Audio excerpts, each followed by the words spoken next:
Hello everyone. In this video I am going to discuss the spherical mirrors. So spherical mirrors are the two types. The first one is called a concave mirror and the second one is called a convex mirror. So actually these words are came from the sphere. So consider a sphere or ball. So it's not a rubber ball, it's a glass ball. So when we cut this part and also cut this part, we get a two shapes. Okay, so these mirrors are called the spherical mirrors.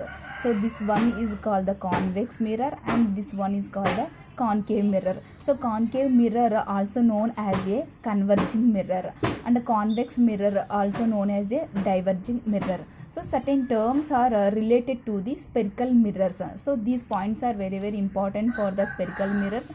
We should learn. Okay, the first one is called the pole. So what do you mean by pole? So pole is nothing but a center of the spherical mirror. So I'm not talking about the sphere, just I'm talking about the spherical mirror. So when we consider a concave mirror, the center of the spherical mirror is called the pole. So this is the concave mirror. So again we consider the convex mirror, the center of the spherical mirror is called the pole. So it is denoted by the P, so capital P. So next one is called center of curvature. So when we draw this like this, so we consider the sphere. This part is the part of a mirror. Okay, so this is the sphere. So in this sphere there is a point. So this point is called the center of curvature. See, it is denoted by the capital C.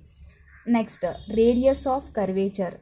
So this line is called the radius of curvature. So not only this radius, this is also radius, this is also radius, this is also radius. So radius of curvature is nothing but a radius of a sphere of which mirror is a part.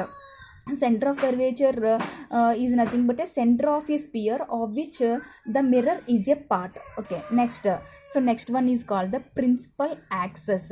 The principal axis tells that the line joining the pole with the center of curvature. So this is the concave mirror, this is the convex mirror. The line joining this is the center of curvature.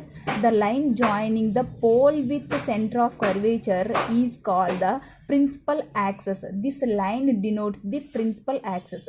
Here is also same. So this is the center of curvature and this is the pole. So the line joining pole with the center of curvature is called the principal axis. Next one, principal focus. So it is denoted by the capital F. So it tells that the point on a principal axis where the ray of light incident on the mirror parallel to the principal axis converge or appear to converge. Appear to converge is nothing but a divergence. Here two conditions are satisfied. First one is the point on the principal axis. So point should lie on the principal axis. So this is the concave mirror and this is the center of curvature, this is the pole. So when the light rays are incident on the spherical mirror, so it will reflect.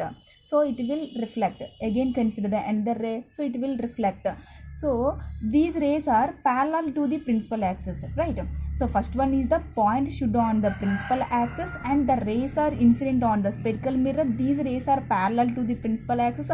After reflection they meet some point. They meet at this some point. This point is called the principal focus.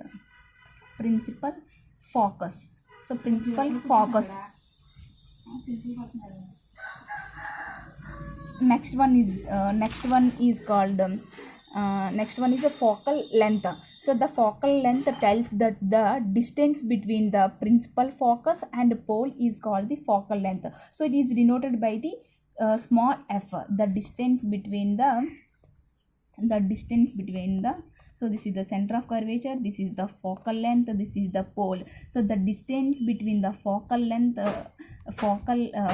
principal focus and pole is called the focal length. So these terms are relate to the spherical mirrors and also very important.